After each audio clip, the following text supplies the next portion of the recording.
Numa noite, em março de 1984, as ruas silenciosas da cidade de Brigham estavam prestes a testemunhar um acontecimento trágico. Entre luzes fracas e sombras intrigantes, os fatos se desenrolaram na loja de conveniência do posto de gasolina local. Brad Perry, um jovem cujo destino estava prestes a ser selado de maneira brutal, encontrava-se no epicentro de um mistério que desafiaria a lógica e envolveria todos que cruzassem o seu caminho. À medida que as horas avançavam, a cidade se via imersa em suspense, com cada detalhe daquela noite contendo uma peça crucial para desvendar um mistério que levaria décadas a ser solucionado. Felizmente, o verdadeiro responsável por deixar uma família, e mais que isso, uma cidade toda em luto,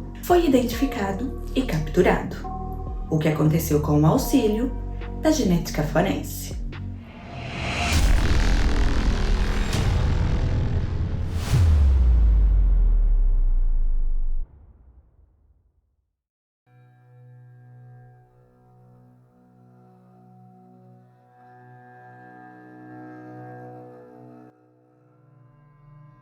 Em maio de 1984, na pequena cidade de Brigham, localizada no estado norte-americano de Utah, a primavera estava chegando ao seu fim e logo daria lugar ao verão.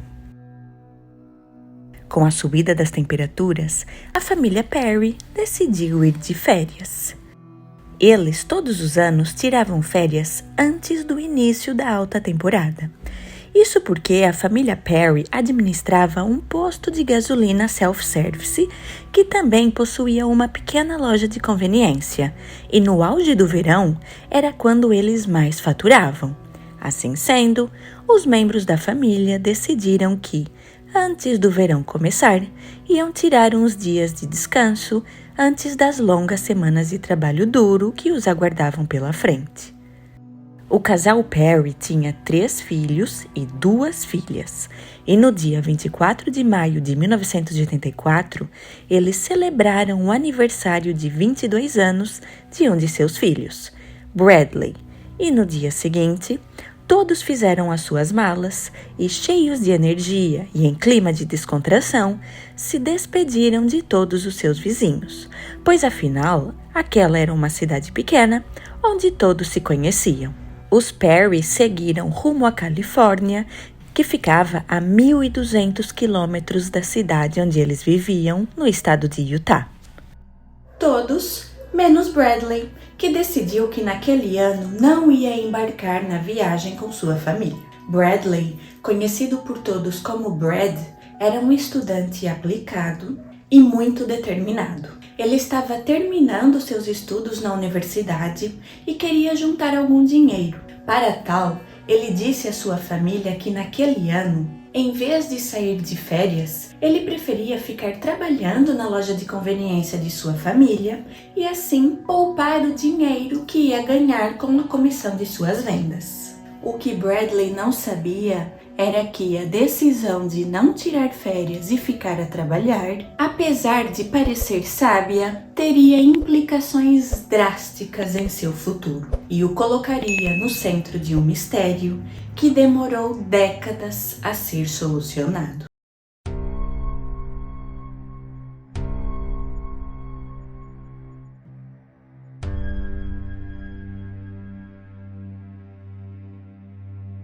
Só mais uma prova e eles finalmente estariam de férias, livres para aproveitar o país que os tinha acolhido temporariamente como alunos de intercâmbio. Sabah e Barish eram 2 alunos estrangeiros que tinham sido acolhidos em uma universidade localizada no estado de Utah. A última prova do semestre era referente à disciplina que eles consideravam a mais difícil. E como eles eram bolsistas, eles não podiam, em hipótese alguma, ir mal naquela prova, pois se tirassem uma má nota, corriam o risco de perder as suas bolsas de estudo. Sabah e Barish estavam dispostos a fazer o que fosse preciso para tirar uma boa nota, e para tal, eles estudaram por horas a fio. Suas únicas duas preocupações eram absorver toda a matéria e se certificar de que a garrafa de café estava sempre cheia. Após horas imersos nos livros e cadernos de notas, eles, como que saindo de um transe, olharam para o relógio que estava pendurado na parede e viram que passava das 3 da manhã.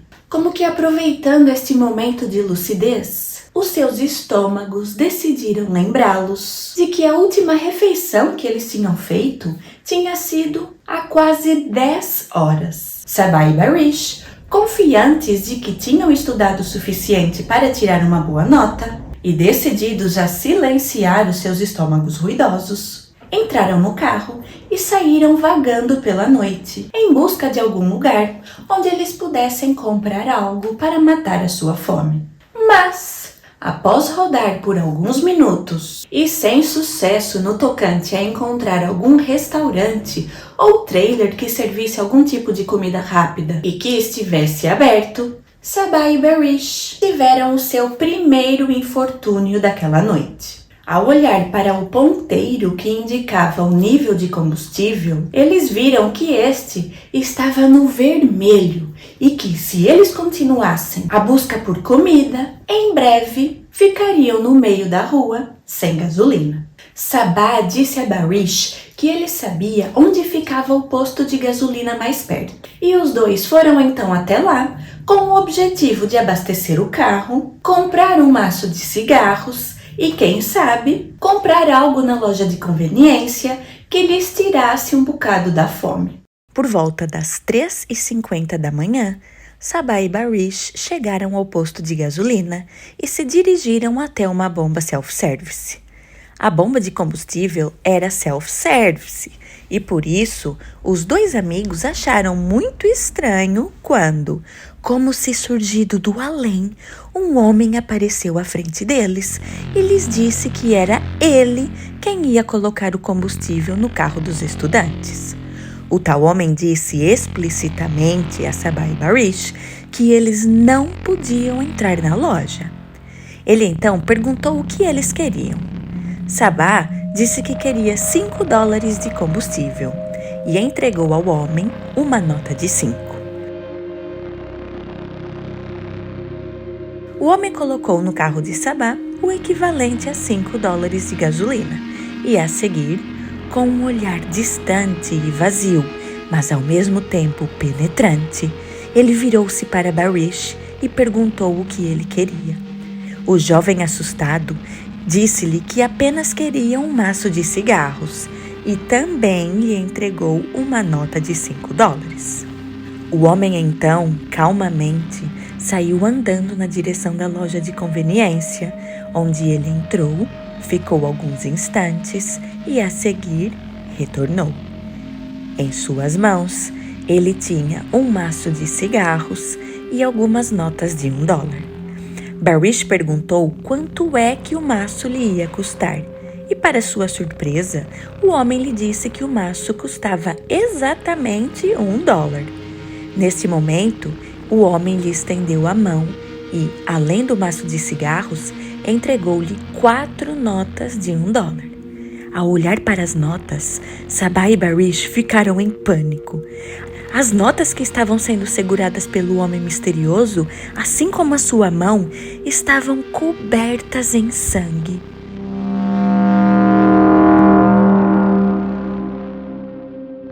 Sem saber o que fazer, os rapazes pegaram no dinheiro e imediatamente entraram no carro, saindo dali a toda velocidade.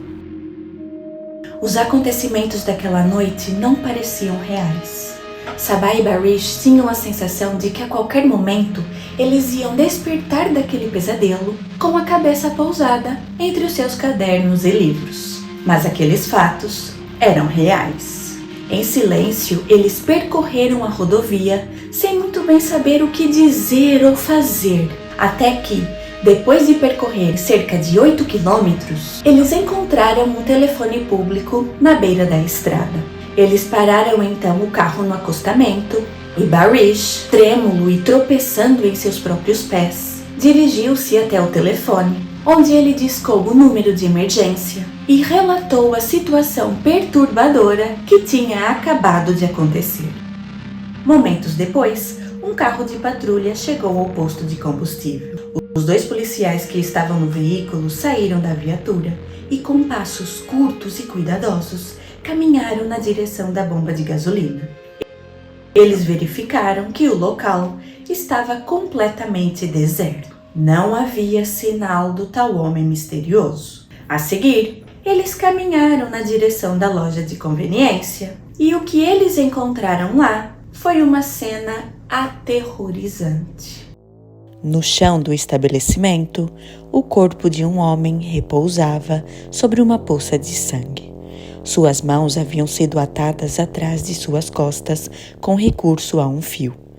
Um dos policiais aproximou-se do corpo, checou a sua pulsação e constatou que o indivíduo já estava sem vida. A poucos centímetros do cadáver, no chão, foram encontrados 3 itens, nomeadamente uma chave de fenda, uma campainha de ferro e um barril de refrigerante que pesava cerca de 18 quilos. Um dos policiais checou o bolso da calça da vítima e lá foi encontrada uma carteira. Dentro desta estava o documento de identificação daquele jovem homem. Atender a esta ocorrência foi um momento dramático para os policiais, pois eles conheciam a vítima pessoalmente. Na verdade, todos os moradores da cidade de Brigham o conheciam. O jovem cuja vida tinha sido brutalmente tirada era Brad Perry.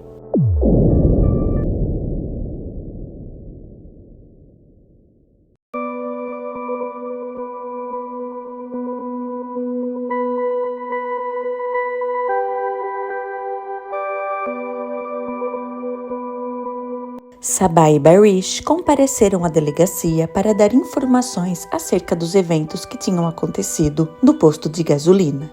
O homem misterioso que lhes tinha atendido era muito provavelmente o responsável por tirar a vida de Brad Perry, ou pelo menos estava relacionado aos fatos acontecidos dentro da loja de conveniência, e por essa razão foi chamado um artista que iria fazer o retrato falado do tal homem de acordo com as características físicas descritas por Sabah e Barish.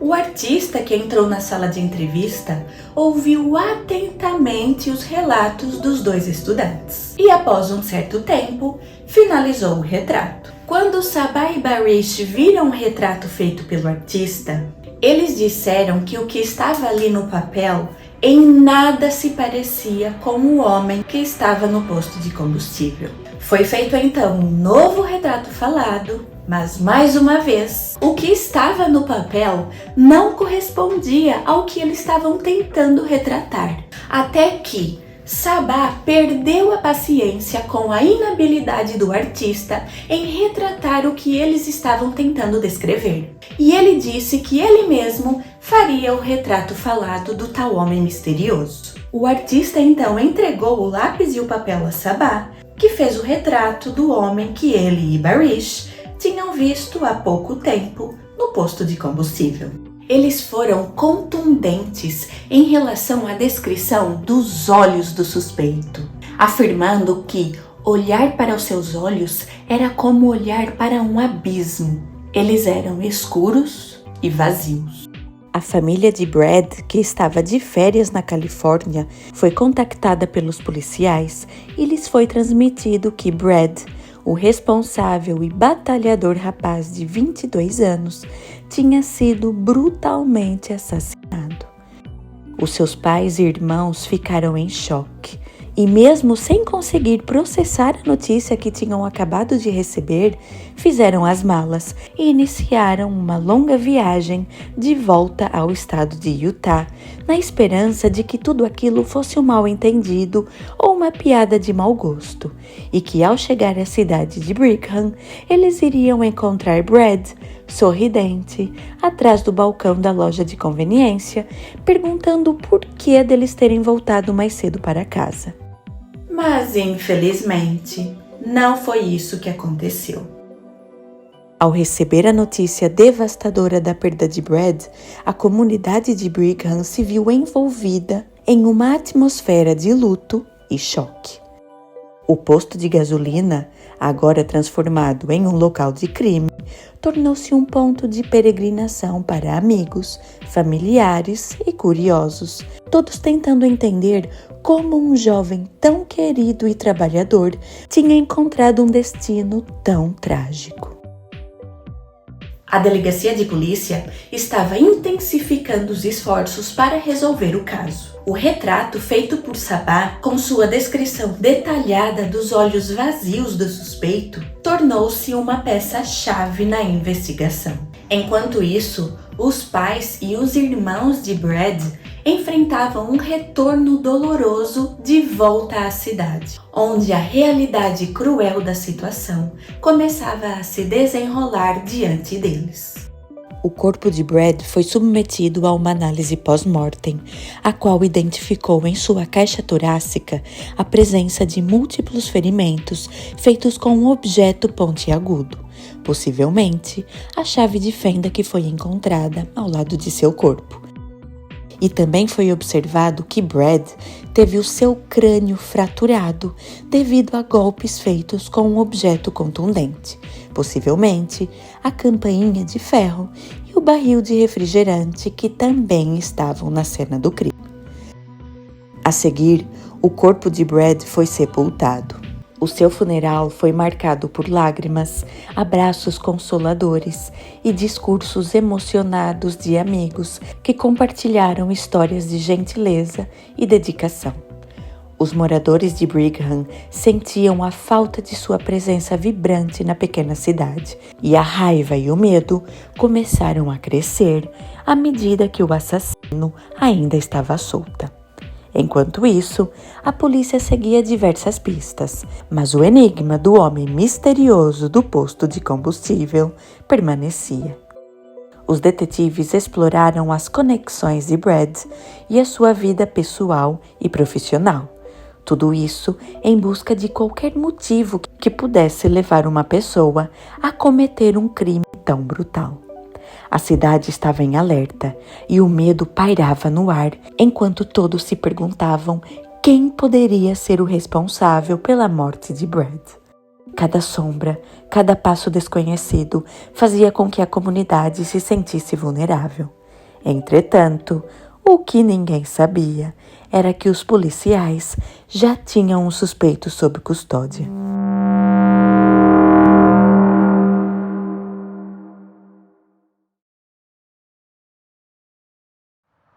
A noite envolvia a estrada número 89 em um manto escuro e inquietante.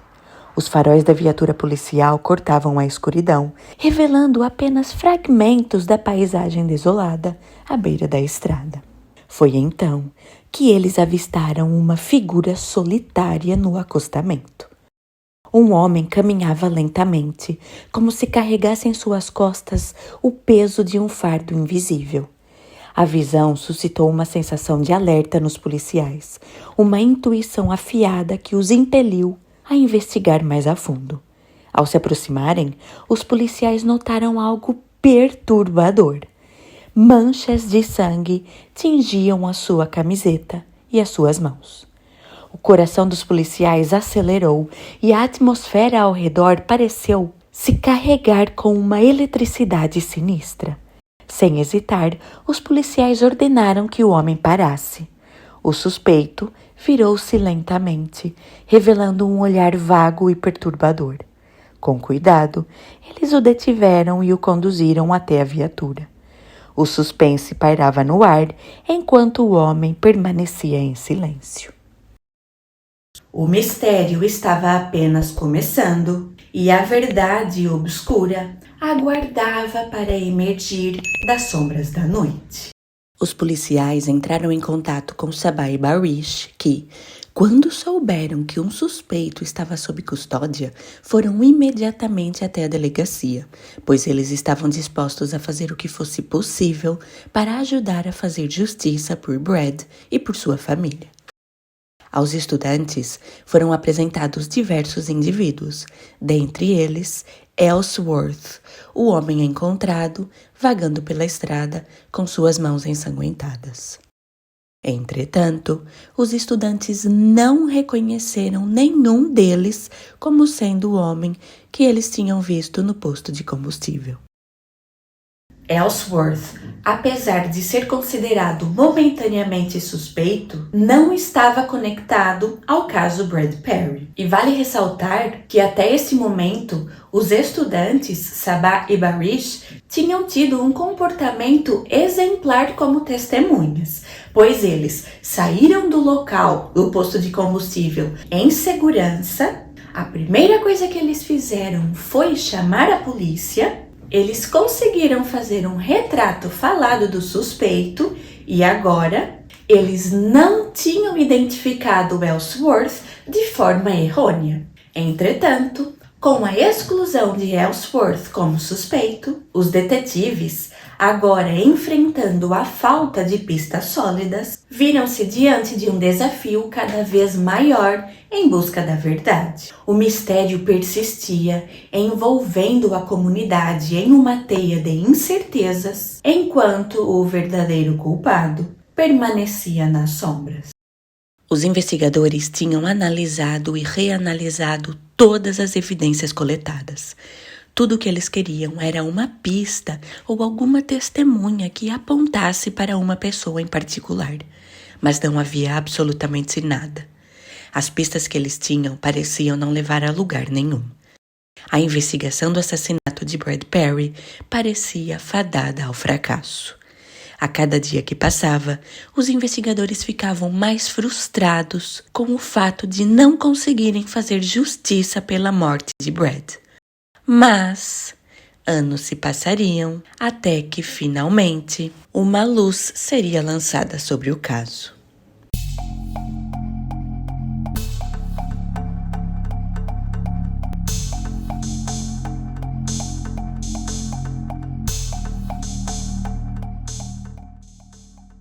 A análise de perfis genéticos como uma ferramenta auxiliar na investigação de casos criminais surgiu em meados da década de 1980 e tornou-se popular no fim da década seguinte. Em 2003, a investigação do assassinato de Brad Perry foi reaberta com o objetivo de submeter à análise de DNA as evidências colhidas durante a investigação inicial. Mas tal tarefa não foi fácil. No início dos anos 2000, as análises de DNA tinham custos muito elevados e era feito um processo de seleção para determinar quais amostras deveriam ser enviadas ao laboratório de genética forense, tentando selecionar amostras que tinham grandes chances de conter DNA para, dessa forma, não se esbanjar dinheiro público, processando amostras que não tinham grande potencial de contribuir para o desenrolar da investigação. Os investigadores desse caso tiveram que passar por um grande processo burocrático e conseguir um financiamento adicional, até que eles finalmente conseguiram fazer com que as evidências do caso Brad Perry fossem enviadas ao laboratório de genética forense. Eles aguardaram ansiosos pelos resultados das análises, e quando estes foram divulgados, todos tiveram uma grande surpresa. E a surpresa foi no sentido negativo. Das amostras criminais processadas, foi obtido apenas um perfil genético, e este era correspondente ao perfil genético da vítima. Os investigadores ficaram devastados. Após tantos anos e tanto esforço investido, as análises de DNA não trouxeram nenhuma informação capaz de fazer com que a investigação avançasse. E dentre os policiais que estavam trabalhando no caso em 2003, estava um investigador que também tinha participado na investigação inicial. Ele decidiu verificar quais quais eram as evidências que tinham sido enviadas ao laboratório de genética forense. E neste momento, ele fez uma constatação que deu um novo rumo ao caso. Ele verificou que uma evidência crucial não tinha sido enviada ao laboratório para ser processada. Esta evidência, na verdade, eram 4. As 4 notas de $1 ensanguentadas que tinham sido entregues a Barish na fatídica noite de 1984. Barish entregou essas notas aos policiais e estas foram armazenadas como evidência. O investigador enviou então as notas para serem processadas pelo Laboratório de Genética Forense e algumas semanas depois, o seu telefone tocou. Desta vez, as notícias eram não apenas boas, elas eram espetaculares. O detetive foi informado acerca de 3 fatos. Primeiro, tinha sido possível obter um perfil genético a partir do DNA extraído do sangue depositado nas notas. Segundo, este perfil genético não era compatível com o perfil genético da vítima. E terceiro, o perfil genético obtido tinha sido inserido na base de dados que contém o perfil de indivíduos condenados e, para surpresa de todos, foi encontrada uma correspondência.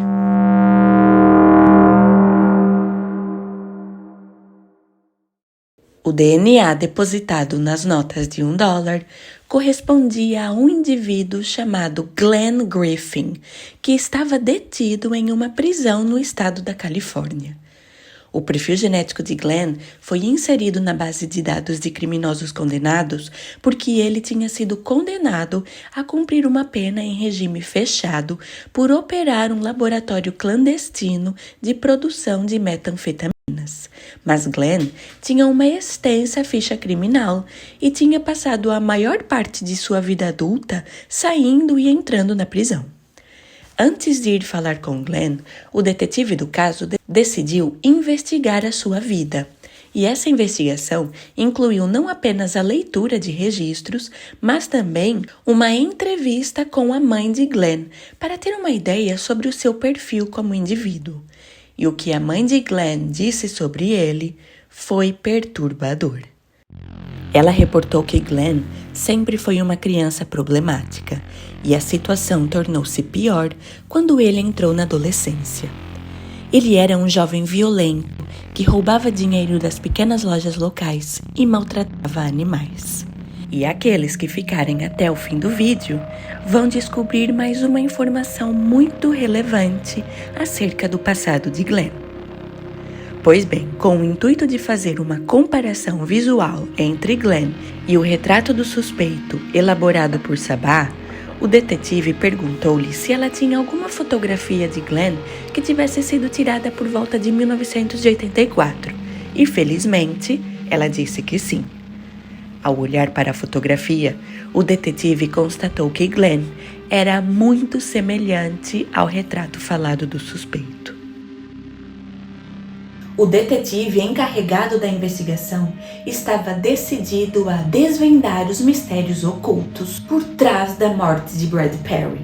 Sua intuição aguçada o levou a acreditar que Glenn não tinha agido sozinho. Determinado a seguir essa nova linha de investigação, o detetive decidiu confrontar a mãe de Glenn, buscando por pistas sobre quem poderia ser o cúmplice de seu filho. Ele perguntou à mãe de Glenn quem era a pessoa com quem ele mais passava tempo na década de 80. E ela respondeu que nos anos 80, Glenn tinha um parceiro inseparável e o seu nome era Wade. Com essa informação crucial em mãos, os investigadores iniciaram uma busca intensiva para localizar Wade e verificar se ele tinha tido alguma participação nos eventos ocorridos na trágica noite de 1984. Finalmente, após incansáveis esforços, os investigadores conseguiram localizar Wade. Ele foi localizado em um local remoto, onde as sombras do passado pareciam tê-lo mantido oculto por anos. Ao ser levado à delegacia para prestar esclarecimentos, Wade exibiu uma expressão que misturava surpresa e apreensão, ciente de que seu passado obscuro estava prestes a ser exposto. Agora, vamos ver os principais trechos do interrogatório de Wade.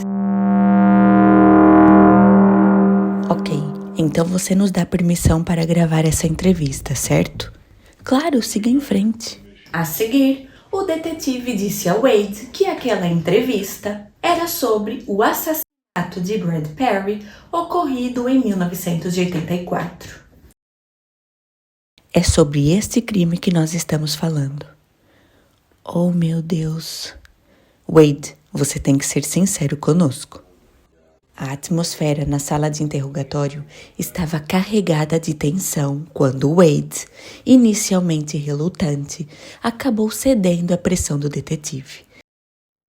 Seu rosto exibia marcas de nervosismo enquanto ele resistia às perguntas incisivas que buscavam desvendar os eventos trágicos daquela fatídica noite.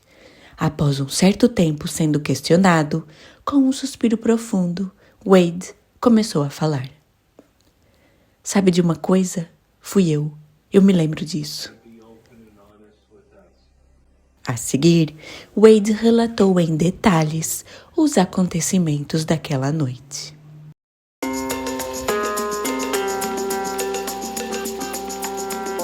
Na noite de 26 de maio de 1984, na tranquila cidade de Brigham, Brad Perry trabalhava na loja de conveniência de sua família, empenhado em economizar algum dinheiro para seus planos futuros. O ar na loja de conveniência estava impregnado com a luminosidade fria das lâmpadas fluorescentes, criando uma atmosfera monótona, enquanto Brad Perry organizava os produtos nas prateleiras. O tilintar da campainha anunciou a chegada de Glenn Griffin e Wade Mon, que entraram na loja com uma aura de tensão. Os dois homens, com expressões faciais sombrias, dirigiram-se diretamente ao refrigerador de bebidas, suas intenções obscurecidas por uma energia inquieta. Wade Mon, de ombros largos, lançou olhares desconfiados ao redor, enquanto Glenn, com uma expressão endurecida, parecia pronto para criar problemas. A pedido deles, Brad trouxe algumas cervejas geladas, mas o clima na loja ficou eletricamente carregado quando Glenn, com um olhar desafiador, acusou Brad de ter lhe dado um troco insuficiente. A simples venda de algumas cervejas tornou-se um barril de pólvora prestes a explodir. A discussão começou a esquentar, cada palavra carregada de tensão. Os gestos de Glenn ficaram mais amplos e os músculos de seu rosto se contraíram em raiva contida. A situação rapidamente escalou quando Glenn, incapaz de conter sua fúria, lançou-se sobre Brad em um acesso de violência. Prateleiras tilintaram, produtos caíram e o som abafado de uma luta surgiu no espaço confinado da loja. Enquanto a violência se desenrolava no interior da loja, os estudantes Sabah e Barish apareceram. Os jovens, inconscientes do confronto que se desenrolava dentro da loja, estavam junto ao carro na área de abastecimento. O brilho fraco das luzes da bomba de gasolina proporcionava um cenário sombrio, enquanto Glenn Griffin abandonou a cena para atender os estudantes e impedir que eles entrassem na loja. Ele caminhou até eles com seu rosto carregado de tensão. Glenn abasteceu o carro de Barish com $5 de gasolina e a trama ganhou um novo elemento quando Sabah lhe disse que queria comprar cigarros. Glenn, ferido pelas agressões a Brad, entrou na loja, pegou os cigarros e 4 notas de $1 para dar de troco a Sabah. Neste momento, Brad ainda estava vivo, mas imediatamente após os estudantes saírem, Glenn levou Brad para os fundos da loja, onde o cenário de tortura começou. Wade pegou em um fio e o utilizou para atar as mãos de Brad atrás de suas costas. A seguir, ele ficou segurando as pernas de Brad, enquanto Glenn o torturou, perfurando seu tórax com uma chave de fenda e lhe agredindo com os objetos mais pesados que ele conseguiu encontrar no local. Wade argumentou dizendo aos investigadores que quando Glenn saía do controle, era impossível pará-lo. Você estava assustado com Glenn? Sim, muito assustado.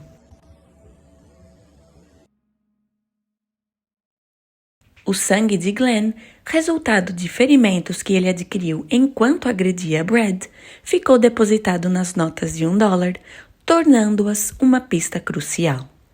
19 anos depois, a genética forense entrou em cena no caso da investigação do assassinato de Brad Perry.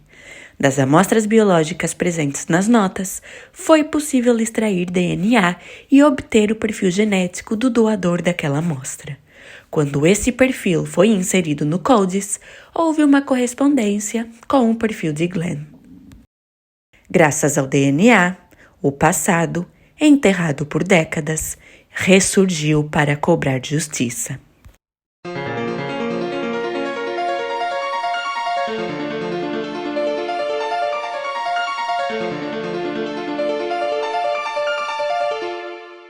O caso parecia ter sido solucionado, mas havia um problema. Tudo que os policiais tinham contra Glenn era o depoimento de Wade, que também era um criminoso, e o seu DNA depositado em notas de $1 entregue à polícia por Sabah. Entretanto, os procuradores estavam convencidos de que a defesa de Glenn iria refutar essa prova facilmente, argumentando que o DNA do cliente deles, depositado em notas de $1, não comprovava que Glenn era um assassino. Ele poderia muito bem ter tocado naquelas notas em qualquer outro momento e o seu sangue ficou ali depositado em decorrência de um corte feito acidentalmente. Para avançar com a acusação de homicídio, era preciso encontrar alguma evidência que colocasse Glenn diretamente na cena do crime. Os investigadores deram então um passo atrás e voltaram a rever todo o material que eles tinham relacionado ao caso. O objetivo deles era encontrar alguma evidência que provasse que Glenn esteve dentro da loja de conveniência no momento no qual a vida de Brad tinha sido tirada. E essa parecia uma tarefa praticamente impossível, até que, felizmente, mais uma vez, a genética forense entrou em cena. Foi verificado que, durante o processamento da cena do crime, tinham sido coletados fios de cabelo que estavam mergulhados no sangue de Brad. E agora, em 2005, já tinha sido estabelecida uma técnica de análise de DNA aplicável a esse tipo de amostras. O DNA nuclear está presente no núcleo das nossas células. E a partir desse DNA, é possível obter um perfil genético individualizante, ou seja, exclusivo para um indivíduo. Voltando ao fio de cabelo, a análise de DNA nesse tipo de amostra é uma ferramenta crucial em investigações forenses, permitindo a identificação de indivíduos através da obtenção de um perfil genético. No entanto, a presença ou a ausência do bulbo capilar desempenha um papel significativo nesse processo. O bulbo capilar é a parte do cabelo localizada na raiz, onde estão concentradas as células vivas. Essas células contêm material genético, incluindo DNA nuclear, que é a principal fonte de informação genética para a identificação de uma pessoa.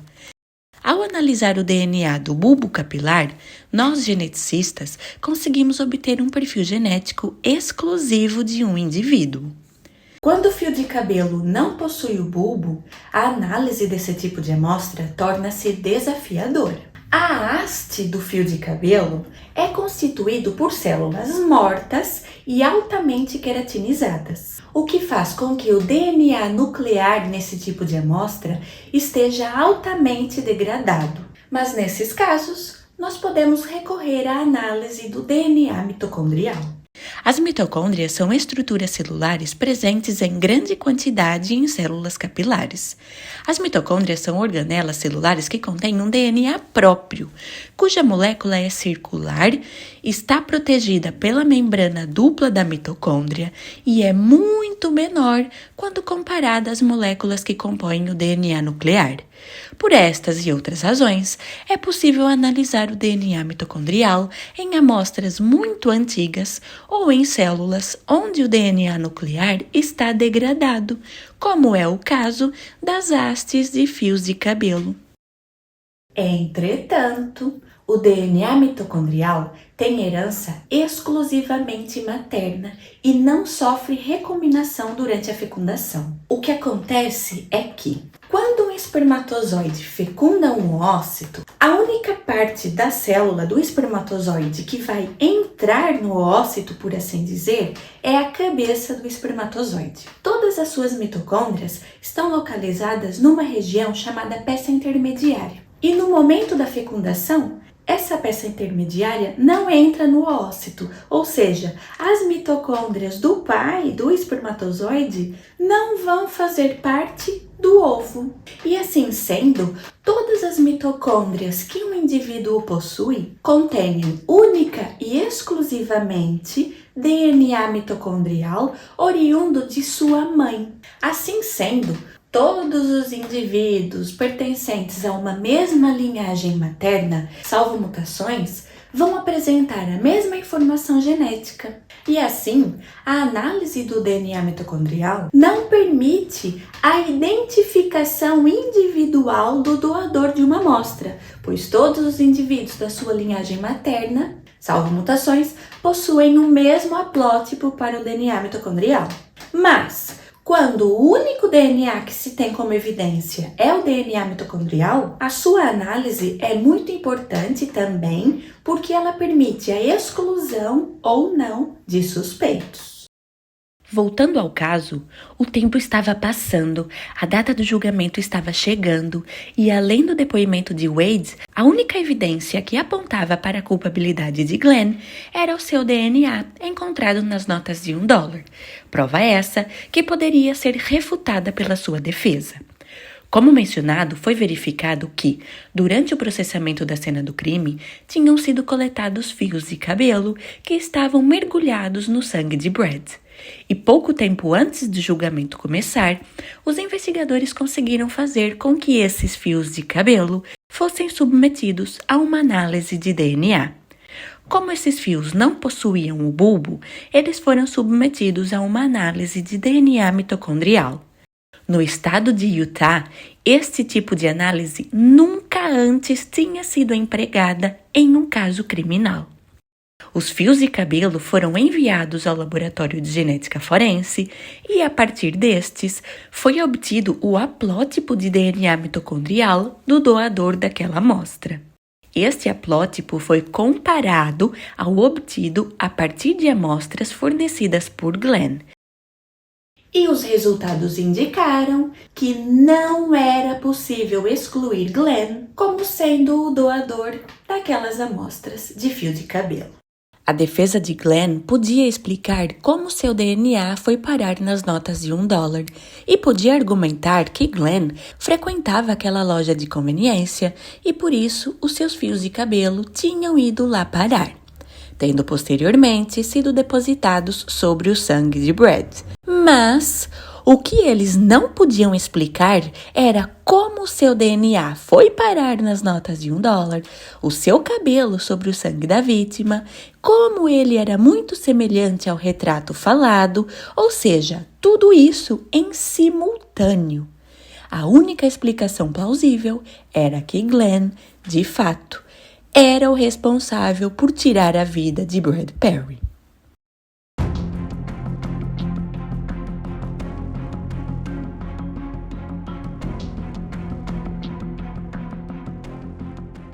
Num tribunal solene com as paredes carregadas de memórias sombrias, Glenn Howard Griffin enfrentou o seu destino. Finalmente tinha sido dado início a um julgamento que lançaria luz sobre o enigma envolvendo a morte brutal de Bradley Newell Perry, um crime oculto nas sombras da história há 24 anos. As famílias de Brad e de Glenn estavam presentes, cada uma envolta em suas próprias sombras de dor e incerteza. Glenn, impassível, permanecia em seu próprio universo sombrio. A tensão era palpável, até que finalmente o juiz anunciou a sentença. 24 anos após a fatídica noite de 1984, Glenn Griffin foi condenado a cumprir uma pena de prisão perpétua, sem direito à liberdade condicional. Embora a família de Brad sinta que Glenn não mostrou remorso, eles têm simpatia pela família dele e principalmente por sua mãe. E agora, mais um fato sobre o passado de Glenn. A sua mãe, na verdade, não era sua mãe biológica. Ela o adotou quando ele tinha apenas 3 meses de vida e foi rejeitado pelos seus pais biológicos. A mãe de Glenn enxugou as suas lágrimas e disse aos repórteres que não queria fazer nenhum comentário sobre a sentença de seu filho. Em vez disso, ela, emocionada, agradeceu à família Perry, dizendo que eles tinham sido muito bons para ela durante os últimos anos. Em 2010, Wade Garrett Malhan, então com 54 anos, foi o segundo homem a ser acusado em relação à morte de Brad. Após quase 6 horas de deliberação por um júri composto por 8 mulheres e um homem, não culpado foi o veredito unânime proferido. A família de Brad estava tão chocada e desapontada que mal reagiu. Ao contrário do caso de Glenn, não foi encontrada nenhuma evidência que apontasse para a culpabilidade de Wade, e o seu DNA não foi encontrado na cena de crime. Portanto, no seu julgamento, tudo se resumiu às suas confissões. A acusação afirmou que Wade confessou o assassinato 20 vezes, tanto em declarações por escrito quanto em conversas com amigos e a polícia. No entanto, os advogados de defesa argumentaram que Wade estava sob tanta pressão da polícia que confessou na tentativa de ser complacente e evitar a pena de morte. Este caso destaca o peso da genética forense em intrincados quebra-cabeças judiciais. No caso de Glenn, o tribunal encontrou um fio condutor de culpabilidade. O DNA foi uma das principais evidências que levaram a um veredito de culpado. A pena de prisão perpétua sem possibilidade de liberdade condicional tornou-se a sua sentença final. Por outro lado, no caso de Wade, a ausência de evidências físicas sólidas e a sugestão de múltiplas confissões falsas lançaram dúvidas sobre a validade das suas declarações. A diferença dos vereditos desses dois casos ilustra a sutileza e a complexidade do sistema judicial. A justiça, por vezes, é um labirinto complexo, onde a verdade se desenha através de um processo meticuloso e, por vezes, sujeito a interpretações diversas. Este caso é um lembrete da importância da análise minuciosa das evidências forenses e do papel fundamental das análises de DNA. Na execução da justiça pela morte de Brad, a genética forense não foi apenas uma ferramenta técnica, mas também foi um farol que guiou os passos que buscavam a verdade. Este é mais um caso que reafirma a capacidade da ciência de servir como uma aliada intrépida na busca pela verdade, proporcionando um senso de conclusão e, esperançosamente, oferecendo algum consolo àqueles que perderam os seus entes queridos de forma repentina e brutal.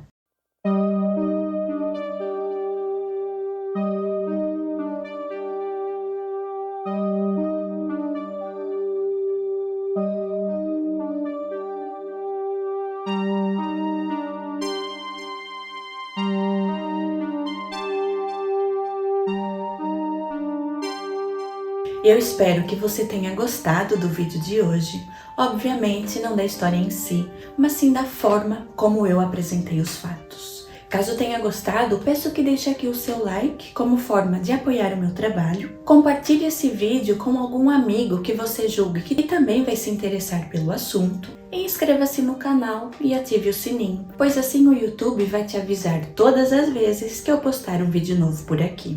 Para você que chegou até aqui no fim do vídeo, eu deixo o meu muito obrigada, um grande abraço e até a próxima.